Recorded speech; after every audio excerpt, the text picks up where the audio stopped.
Hello aspirants, welcome back to Aptrix with Manik. அரசு வேலை உறுதி. நான் மணிகண்டன், எக்ஸ் பேங்கர் அண்ட் ஓஎன்ஜிஷியன். இப்போ aptitude trainer for competitive examinations. So SBI clerk result வெளியாயிருக்கு. ஸோ பாஸ் ஆனவங்க அண்ட் பாஸ் ஆகாதவங்க ரெண்டு பேருக்குமே தான் இந்த வீடியோ ஃபுல்லாக பாருங்கள். So first of all clear பண்ணவங்க எல்லாருக்குமே கங்க்ராட்ஸ். ஸோ உங்களுடைய மெயின்ஸ் ப்ரிப்பரேஷன் இன்னும் 10 நாளில் எக்ஸாம் வரப்போகுதுன்றதுனால நல்லா படிங்க. கரண்ட் அஃபேர்ஸை நல்லா ரிவைஸ் பண்ணிட்டு போங்க. சார் கரண்ட் அஃபேர்ஸ் நான் ரொம்ப படிக்கலையே சார்னா ஏன் படிக்கலன்றதான் என்னோட முதல் கேள்வி. எப்பயுமே ப்ரிலிம்ஸ் படிக்கும்போதே நீங்கள் கரண்ட் அஃபேர்ஸும் படிச்சுக்கணும்.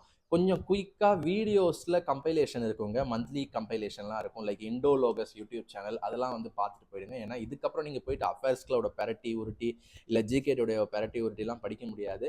ஸோ முழு கம்பைலேஷன் யாராவது கொடுத்துருந்தாங்க இல்லை உங்கள் ஃப்ரெண்ட்ஸே நல்ல நோட்ஸ் வச்சுருக்காங்கன்னா எழுதியே வச்சுருந்தா சூப்பராக அதை கொஞ்சம் ஹெல்ப் கேட்டு வாங்கி படிங்க. சரியா? குவான்ஸ் ரீசனிங் எல்லாமே இன்னும் கொஞ்சம் ப்ராக்டிஸ் பண்ணிவிட்டு மார்க் டெஸ்ட்லாம் போட்டுக்கோங்க. Okay, super. இப்போ கிளியர் பண்ணல சார் அப்படின்னு ஒரு சில பேர் எனக்கு மெசேஜ் அனுப்பிச்சிருந்தீங்க, நம்ம யூடியூப் பார்க்குறவங்க. ஸோ எனக்கு இவ்வளோ மார்க் எடுத்திருக்கேன் ப்ரிலிம்ஸில், கட் ஆஃப் என்னால் மெயின்ஸ் வந்து அடுத்து வர ஐபிபிஎஸ் அதுக்கெலாம் நான் படிக்கலாமா அப்படின்னு சொல்லிட்டு கேட்டிருந்தீங்க. நல்ல கேள்வி. ஆக்சுவலாக உங்களை நீங்கள் கிளாஸ் வெரிஃபை பண்ணிக்கிறது. இதுக்கு நீங்கள் ஒரு கேள்விக்கு பதில் சொல்லணும். நீங்கள் ரொம்ப நாள் ப்ரிப்பேர் பண்ணி இந்த எஸ்பிஐ கிளர்க்கு கிளியர் பண்ணலன்னா நீங்கள் இந்த கேள்வி கேட்குறது ஓகே. போன வருஷம்லாம் ப்ரிப்பேர் பண்ணி இல்லை போன வருஷம் ஐபிபிஎஸ் கிளர்க் எழுதி இப்போ கட் ஆஃப் கம்மியாக வந்திருக்கு. லைக் ஒரு 30, 40 இல்லை 25 எதுனாலுமே 40 வந்துச்சுன்னா நான் வந்து பண்ணுங்க, மறுபடியும் கொடுங்கன்னு தான் சொல்லுவேன் ஐபிபிஎஸ்லாம். பட் 30, 20 வந்துச்சுன்னா நீங்கள் இப்போ தான் பிகினிங்கில் வந்திருக்கீங்கன்னா பிரச்சனையே இல்லைங்க. ஓகேவா? ஓகே, அதனால பிரச்சனையே இல்லை. ஏன்னா நான் என்னோட கரியர் பேங்கிங்கில் ஜாப் எடுக்கும் போது ஒரு கோச்சிங் சென்டரில் போய் படிக்கும்போது மொதல் எக்ஸாம் நான் அட்டன் பண்ணது வந்து எஸ்பிஐ கிளர்க் தான் முதல்ல வந்துச்சு. இந்த மாதிரி ஒரு ஜனவரி சீசனில் உள்ளே வந்து அப்படியே இப்போ நீங்கள் எழுதுகிற மாதிரி தான். அப்போ எங்களுக்கு போர்ஷன்ஸே முடியல. நான் கொஞ்சம் தான் படிச்சிருந்தேன். எனக்கும் நிறைய விஷயங்கள் தெரியாது. எக்ஸாம் எப்படி அட்டன் பண்ணணும்னு தெரியாது, அந்த இன்டர்ஃபேஸ் தெரியாது, எந்த கொஷின் வரும்னு தெரியாது. இப்போ சிலாஜிசம்ன்ற ஒரு கொஷின் எங்களோட பேட்சில் கேட்கவே இல்லை. நான் அது கண்டிப்பாக வரும்னு சொன்னதுனால தேடி 15 மினிட்ஸ் எனக்கு வேஸ்ட் ஆகிடுச்சு. ஸோ இந்த மாதிரி அமெச்சூரான எக்ஸ்பீரியன்ஸாக நீங்கள் எழுதிருப்பீங்க. அதனால் இதை கண்டுக்காதீங்க. ஒரு ரெஃபரன்ஸ்க்கு தான் எது சொல்கிறது. அடுத்து ஐபிபிஎஸ் கிளர்க் வந்து உங்களுக்கு எக்ஸாம் கேலண்டர் நம்ம போட்டிருக்கிறோம் இல்லையா? ஸோ ஐபிபிஎஸ் கிளர்க் வந்து உங்களுக்கு எப்போ வருது அப்படின்னா ஐபிபிஎஸ் கிளர்க் வந்து உங்களுக்கு ஜூலைலேருந்து ஆர்ஆர்பியும் ஐபிபிஎஸும் மாறி மாறி வருது. அது நீங்கள் பார்க்குறீங்க இல்லையா? ஜூலைலேருந்து உங்களுக்கு ஆர்ஆர்பி பிஓ, ஆர்ஆர்பி கிளர்க்கு எல்லாமே வருது. இவ்வளோ 4 எக்ஸாம் நீங்கள் எழுத போகிறீங்க. ஓகேவா? ப்ரிலிம்ஸ் மெயின் சேர்த்தா 8 எக்ஸாம் நீங்கள் எழுத போகிறீங்க. ஸோ அதுக்கு நீங்கள் தாராளமாக ப்ரிப்பேர் செய்யணும். இதை நீங்கள் ஃபஸ்ட் அட்டம் தான் கொடுத்துருக்கீங்க. ஸோ இன்னும் டைம் இருக்குது, படித்து நல்லா அட்டன் பண்ணுங்கன்னு தான் நான் சொல்லுவேன். ரொம்ப நாள் போன வருஷமும் ப்ரிப்பேர் பண்ணி இப்போ எஸ்பிஐயில் ரொம்ப அடி வாங்கிருச்சுன்னா நீங்கள் உங்களோட லைனை ரீசெக் பண்ணணும். நீங்கள் ஏதோ ஒன்று தப்பு பண்ணுறீங்க. ஒன்று உங்களுக்கு பேங்கிங் செட் ஆகலை, இல்லை அப்படின்னா நீங்கள் ஒழுங்காக ப்ரிப்பரேஷன் போடல. இது ரெண்டு தான். இது நீங்கள் எப்படி தெரிஞ்சுக்கிறதுனா நம்மளுடைய சேனலில் வீடியோஸ் பாருங்கள். நீங்கள் எக்ஸாமை எப்படி சூஸ் பண்ணணும் அப்படின்ட்டு ஒரு வீடியோ போட்டிருப்போம். பேங்கிங்கா, எஸ்எஸ்சியா, டிஎன்பிஎஸ்சியா, ரயில்வேஸான்னு சொல்லிட்டு ஒரு வீடியோ போட்டிருப்போம். டிஸ்கிரிப்ஷனில் தான் வைக்கிறேன். அதை கண்டிப்பாக பார்த்துட்டு உங்களை நீங்கள் ரீசெக் பண்ணிக்கோங்க. சரியா? ஓகே, இல்லை சார் எனக்கு பேங்கிங் தான் பிடிச்சிருக்கு, பட் எப்படி நான் ப்ரிப்பரேஷனை பெட்டர் பண்ணணும்னா சிம்பிள் குவான்ஸ் ரீசனிங் இன்னும் நல்லா படிங்க. கரண்ட் அஃபேர்ஸ் நீங்கள் எவ்வளோ படித்தாலும் உங்களுக்கு ஒரு 100ல் ஒரு 60%, 70% தான் போட முடியும் மேக்ஸிமம். அண்ட் நீங்கள் குவான்ஸ் ரீசனிங் நல்லா கான்சன்ட்ரேட் பண்ணிங்கன்னா உங்களால் கண்டிப்பாக டஃப் கொஸ்டினையும் அடிக்க முடியும்.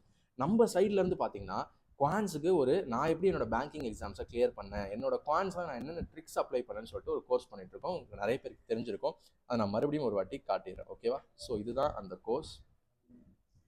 அதை நான் உங்களுக்கு வந்து லைவாகவே காட்டுறேன். சரியா? ஸோ இதான் நம்மளோட கோர்ஸ். ஓகே, ஸோ இந்த கோர்ஸ் நீங்கள் நம்மளுடைய ஆப்ட்ரிக்ஸ் வித் மணிக் என்ற பேர்லேயே ப்ளே ஸ்டோரில் அவைலபிளாக இருக்கும். இது உள்ளே போயிட்டு பேங்கிங் அப்படின்றத சூஸ் பண்ணணும். குவான்ஸ் கோர்ஸ் உள்ளே போயிட்டு பேங்கிங்ன்றதை சூஸ் பண்ணணும். நம்ம ஒன்லி குவான்ஸ் தான் பண்ணுறோம், பேங்கிங்க்கு ரீசனிங் பண்ணல. ஸோ அதனால் குவான்ஸில் போயிட்டு செக் பண்ணிக்கோங்க. ப்ரிலிம்ஸ் அண்ட் மெயின்ஸ் ரெண்டுத்துக்குமே செட் ஆகிற மாதிரி உங்களுக்கு ஃபுல் கண்டென்ட் என்ன இருக்கும்னா, ஃபஸ்ட்டு வந்து உங்களுக்கு டாபிக் வைஸ் இருக்கும். டாபிக் வைஸ் எல்லாமே வந்து உங்களுக்கு ஸ்டடி பிளானரோட எப்படி படிக்கலாம் அப்படின்ற மாதிரி எல்லா டாப்பிக்லேயும் வந்து உங்களுக்கு வீடியோஸ் இருக்கும். ஓகேவா? மென்சுரேஷன்லேருந்து எல்லாமே இருக்கும். அண்ட் முக்கியமாக அப்ளிகேஷன் ஓரியன்ட் டாபிக்ஸில் ஃபோக்கஸ் இருக்கும். ஓகேவா? டிஐ அதெல்லாம் வந்து நிறைய இருக்காது. அப்ளிகேஷன் ஓரியன்ட் டாபிக்ஸ் தான் நிறைய இருக்கும். ஏன்னா அதில் தான் நீங்கள் ஸ்ட்ரகிள் ஆகுறீங்க. இன்னொன்று வந்து டாபிக் வைஸ் கொஸ்டின் பேப்பர்ஸ் நிறைய நம்ம வந்து சால்வ் பண்ணி போட்டிருப்போம். ஓகேவா? டாபிக் வைஸ் கொஸ்டின் பேப்பர்ஸ் நம்ம என்னென்னலாம் சால்வ் பண்ணி போடுறோமோ அதோட பிடிஎஃப்ஸ் கொடுத்துருக்கோம். இன்னொன்று previous year question papers collection இருக்கும். ப்ரீவியஸ் இயரில் கேட்ட கொஸ்டின் பேப்பர்ஸோடைய பேங்கிங் அப்படின்னா நீங்கள் அந்த கொஸ்டின் பேப்பரோடைய ப்ரீவியஸ் இயர் வீடியோஸ் தான் பார்க்கணும் அவசியம் இல்லை. எஸ்எஸ்சி லெவலில் கேட்ட அப்ளிகேஷன் ஓரியன்ட் சம்ஸ் நீங்கள் பார்த்தாலுமே உங்கள் ஸ்பீடு வந்து இம்ப்ரூவ் ஆகும். அதுலேருந்து நிறைய ஷார்ட்கட்ஸ் கற்றுக்கலாம். ஸோ எல்லா ப்ரீவியஸ் இயர் கொஸ்டின் வீடியோவுமே நீங்கள் பாருங்கள். அண்ட் அடுத்தது வந்து டிஸ்கஷன் குரூப்பில் உங்களை ஜாயின் பண்ணி விட்டுரும். ஓகேவா? டிஸ்கஷன் குரூப்பில் நீங்கள் வந்து என்னென்னலாம் டவுட் கேட்குறீங்களோ அதுக்கு உங்களுடைய கோர்ஸ் வாங்கியிருக்க மற்றவங்களாம் ஆன்சர் பண்ணுவாங்க, நானும் ஆன்சர் பண்ணுவேன். ஸோ அந்த மாதிரி டிஸ்கஷன் குரூப். அண்ட் இதுதாங்க நம்மளோட முக்கியமான ஃபீச்சர்னால் இதுதான். டஃப் ப்ராப்ளம்ஸை தனியாக நம்ம கலெக்ஷன்ஸாக மெயின்டைன் பண்ணுறோம். இதை நான் வந்து அப்படியே லேப்டாப்பில் உங்களுக்கு காமிக்கிறேன். ஏன்னா நம்மளோட கோர்ஸு டெலிகிராம் இது எல்லாமே லேப்டாப்லேயும் நீங்கள் யூஸ் பண்ணிக்கலாம்.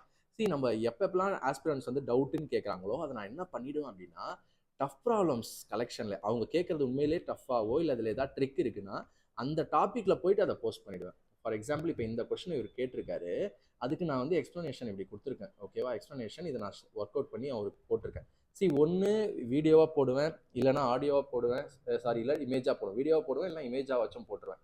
ஓகேவா? உங்களுக்கு புரியுற வரைக்கும். ஓகேவா? ஸோ அந்த மாதிரி உங்களுக்கு வந்து கொடுத்துருவேன். ஸோ இது வந்து உங்களுக்கு டாபிக் வைஸாக கிடைக்குது.